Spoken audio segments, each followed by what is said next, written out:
જય શ્રી રામ મિત્રો, આજે આપણે આવી ગયા છીએ ખેડા જિલ્લાના રઢુ ગામે કે આ રઢુ ગામ કામનાથ મહાદેવના મંદિરથી પ્રખ્યાત છે. તો આ કામનાથ મહાદેવમાં ઘીના ભંડાર ભરેલા છે કે જે ઘી વર્ષો સુધી બગડતું નથી. એ ઘીના ભંડારો ત્યાં કેટલા વર્ષોથી ભરેલા છે. તો એ મંદિર પાસે જ એક સંતરામ મંદિર આવેલું છે. તો આજે આપણે ત્યાં આવી ગયા છીએ, રઢુ ગામના સંતરામ મંદિર. રઢુ ગામમાં મિત્રો નાના ઘણા બીજા મંદિરો આવેલા છે, પણ એ મંદિરો પણ ખૂબ જ સરસ મજાને ખૂબ જ ઐતિહાસિક ને પૌરાણિક છે મિત્રો. તો આજે આપણે એમાંના એક સંતરામ મંદિરે પણ આવી ગયા છીએ મિત્રો. આ મંદિર જોવા જઈએ તો ખૂબ જ સરસ મજાનું મંદિર છે, શ્રી રામનું મંદિર છે, અને સાથે સાથે ત્યાં નાના બાલ ગોપાલ પણ બિરાજમાન છે મિત્રો. તમે જોઈ શકો છો જો કેટલું સરસ મજાનું આ મંદિર છે, અને ખૂબ જ વિશાળ જગ્યામાં આ મંદિર ફેલાયેલું છે મિત્રો. તમે અત્યારે જોઈ રહ્યા છો, જુઓ અત્યારે ત્યાં બાલ ગોપાલ હિંચકી રહ્યા છે.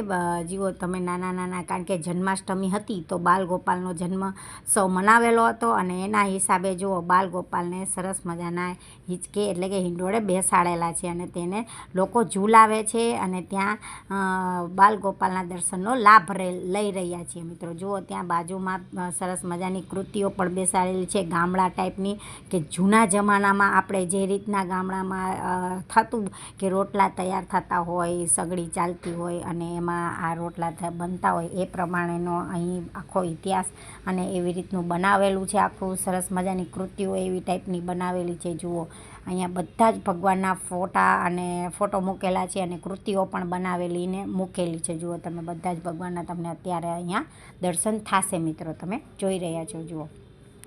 અને મિત્રો આ મંદિર એટલું સરસ મજાનું છે કે તમે અહીં આવો તો તમને અહીંથી જવાનું મન ના થાય. અને સરસ મજાના મેદાનમાં આ જુઓ તમે અત્યારે હરિયાળી અને ગાર્ડન પણ સરસ મજાનું બનાવેલું છે. નાના છોકરાઓ જે લઈને આવે એમને તો અહીંથી જવાનું મન ના થાય એવું સરસ મજાનું ગાર્ડન પણ બનાવેલું છે મિત્રો. જો તમે જોઈ શકો છો, સરસ મજાની લોન અને સરસ મજાનું ગાર્ડન બનાવેલું છે. અને ત્યાંથી આપણને અહીંયા ચાની ને એવી પ્રસાદી પણ એ લોકો આપે છે મિત્રો. એટલે અહીંથી જુઓ આ સરસ મજાનું ગાર્ડન બનાવેલું છે, અને ત્યાંથી આપણે એન્ટ્રી લેવાના છીએ મિત્રો. આગળ મંદિરના પણ તમને દર્શન થશે મિત્રો. અહીં નાના આવ્યા ભગવાનના બધાના જો તમને અત્યારે ચરણ પાદુકાના પણ દર્શન થશે મિત્રો. મિત્રો આ સંતરામ મંદિર એ ખૂબ જ સરસ મજાનું મંદિર છે. તમે એકવાર જો, અહીં સંતરામ મહારાજ સત્ય છે, એટલે કે સંતરામ મહારાજ બિરાજે છે. એ સંતરામ મહારાજ એ ખૂબ જ પ્રખ્યાત છે. એ મહારાજનો અહીં ફોટો અને ગેલેરી મૂકેલી છે, ફોટો ગેલેરી મૂકેલી છે. એમના ફોટા અને એના ચરણ પાદુકાના તમને અહીં દર્શન થશે મિત્રો. તમે એના પણ દર્શનનો લાભ લેશો મિત્રો. તમે જોઈ રહ્યા છો, જુઓ અહીંયા ગુરુદત્ત મહારાજ અને બીજા બધા જ ભગવાન અહીંયા બિરાજે છે. બધા ભગવાનના ફોટા મૂકેલા છે. જો જય મહારાજ અહીં સંતરામ ભગવાનનો પણ ફોટો મૂકેલો છે. જો આ એમની ગાદી છે, આ ગાદીના પણ તમને દર્શન થશે મિત્રો. જુઓ આગળ તમને આ સંતરામ મંદિર એ જય મહારાજ એટલે કે સંતરામ મહારાજના પણ તમને દર્શન થશે. હનુમાનજીની છબી અને ઘણા બધા ભગવાનના અહીં જો અહીંયા સ્મૃતિ સમાધિ પણ એમની છે, કે સેવાદાસજી મહારાજ જે હતા બ્રહ્મલીન થઈ ગયા, એમની સ્મૃતિ સમાધિના પણ તમને દર્શન થશે મિત્રો. તમે જોઈ રહ્યા છો, જુઓ અહીંયા બધા ભગવાનના ફોટો ગેલેરી મૂકેલી છે. એમના ફોટા તમને ફોટાના પણ દર્શન થશે. જોઈ રહ્યા છો તમે અત્યારે મિત્રો. તમે જોઈ શકો છો, જો આ એમના સરસ મજાના સંતરામ મહારાજ એટલે કે સદગુરુ સંતરામ મહારાજ છે, એ શરણમાં એટલે કે સદગુરુ સંતરામ મહારાજના તમને દર્શન થશે મિત્રો. આ જો એમની છબી છે અને એમના દર્શન થશે મિત્રો. જો કેટલું સરસ મજાનું શણગારેલું છે. તમે શણગાર જ તમને જોઈને મન ખુશ થઈ જશે મિત્રો. એવા સરસ મજાના અહીંયા શણગારેલા છે. જુઓ તમે જોઈ શકો છો મિત્રો. જોઈ લો, સંતરામ મહારાજને ખૂબ જ સરસ રીતે અહીંયા શણગારીને અહીંયા બિરાજમાન છે મિત્રો. તમે અત્યારે જોઈ રહ્યા છો મિત્રો.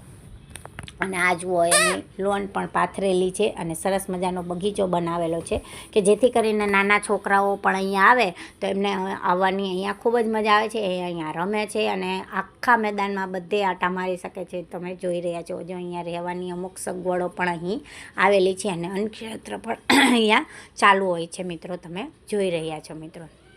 જોઈ લો કેટલા સરસ મજાના ખૂબ જ મોટું મંદિર છે અને ખૂબ જ સારી એવી જગ્યામાં આ મંદિર ફેલાયેલું છે મિત્રો.